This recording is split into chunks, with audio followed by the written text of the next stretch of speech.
I'm Sarah Fisher, media correspondent at Axios, and I'm coming to you from Washington, D.C. We are so excited to welcome all of our audiences in the US, around the world, on Facebook, YouTube, Twitter, X, LinkedIn. And please remember to join the conversation today on all of those platforms using the hashtag Axios Live. I want to get started with our guest, Jason Trost, who is the CEO of Smarkets. Jason's joining us from Boca. Hi, Jason. Hi, how are you, Sarah?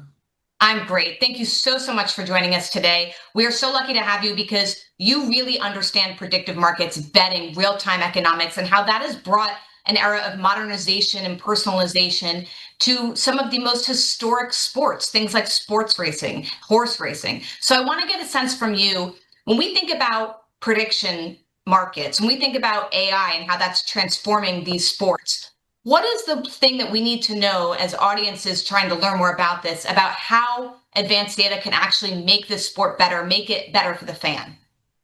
Well, there's a huge convergence of technology going on right now. So you have the whole predictive science, which is just exploding.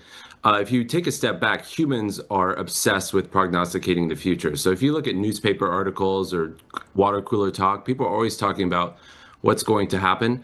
And the science has shown for decades now that prediction markets are the most scientifically accurate way for humans to predict the future. Layer on AI, as you mentioned, with technology and fintech converging.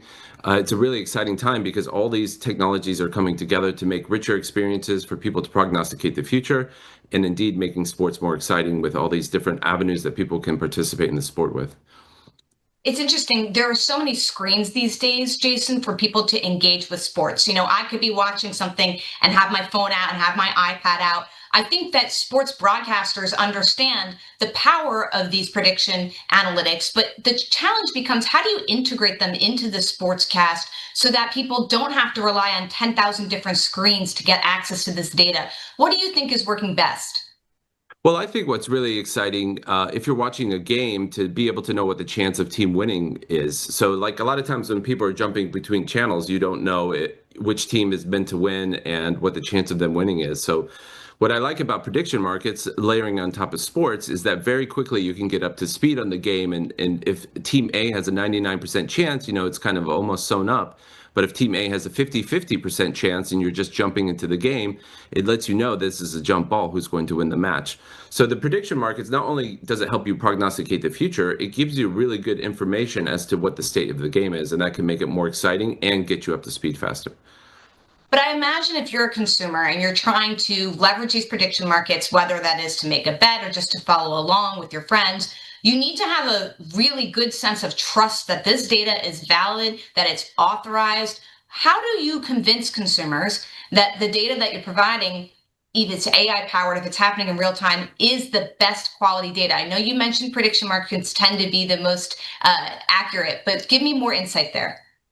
So there's been an exciting new regulatory pathway that's opened up with the CFTC, which is the sister agency of the SEC. So now for the first time, you can legally, in 50 states, offer event futures on all types of events, including sports. And this gives you the basis to be able to legally trade events in the United States.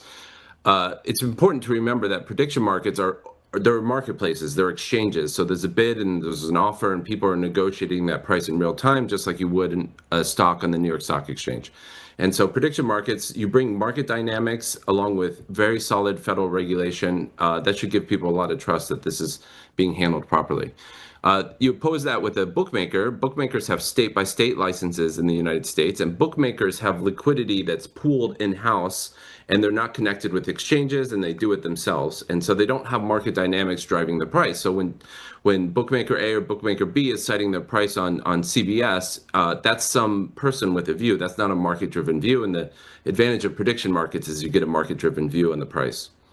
Jason, that was so well said. Thank you for that. Want to ask you about how this has shifted the audiences for sports, because I think younger people, they are getting very heavily involved in prediction markets. They also really care about things like retail investing, right? Like getting into the markets in real time. Do you see this as bringing a surge of younger viewers to sports? What kind of data supports that? I think it's part of a broader mega trend where technology stacks are getting compressed, the regulatory barriers are getting compressed, and the access to traditional financial products, which have been locked up in the offices of Fidelity and other places, are getting democratized, and that's really exciting. That's one of the big. I'm at FIA Boca right now, and that's one of the big themes. You have the old guard and the new guard, and the worlds are colliding. What's really exciting about this space is that people want retail trading. They don't want to have to hop through 10 brokers in order to place the trade.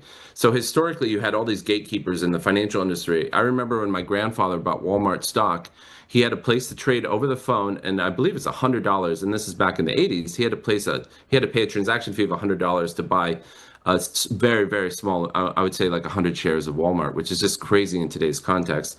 And if you fast forward that across all industries, including sports betting, including prediction markets, there's just so much innovation happening in the pricing model. The margins that middlemen are able to charge is getting compressed, and that's why there's a lot of energy on the retail side.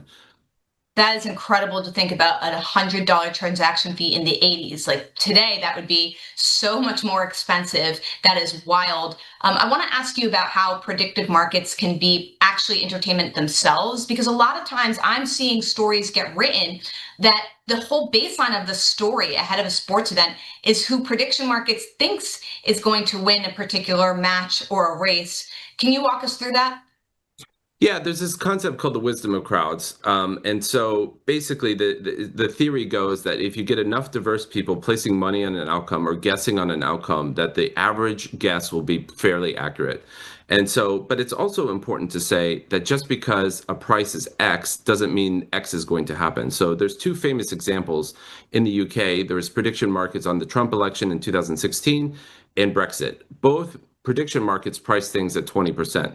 Now, if something is priced at 20% and it happens, that doesn't mean the prediction markets got it wrong. What it means was there was a 1 in 5 chance of that happening, and 1 in 5 chances, things happen 1 in 5 times. So if you think about, there would be 5 elections, Trump would win 1 of them, Hillary would win 4 of them, and if you had 4 Brexit referendums, 4 out of 5 referendums would be to stay in the EU, and 1 would be to exit the EU.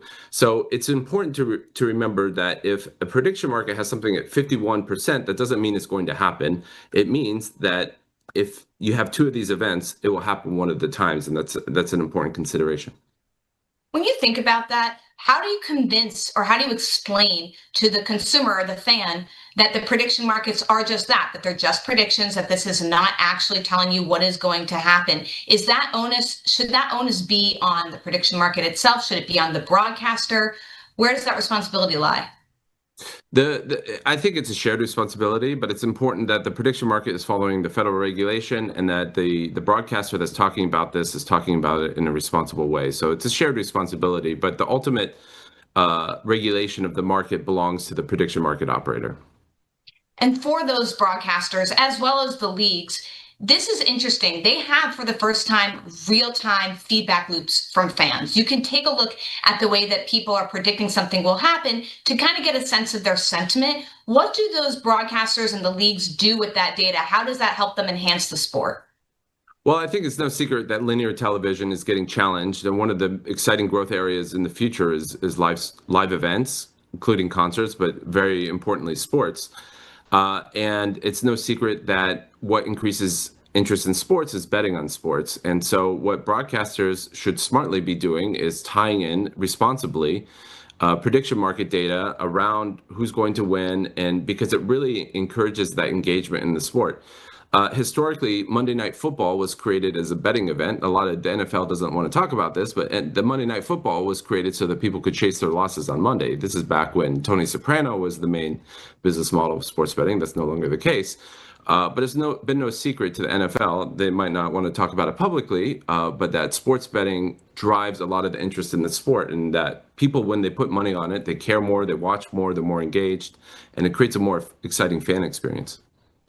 Jason Trust, you have a trove of information, such an expert on this topic. Thank you so much for joining us today. Thanks for having me.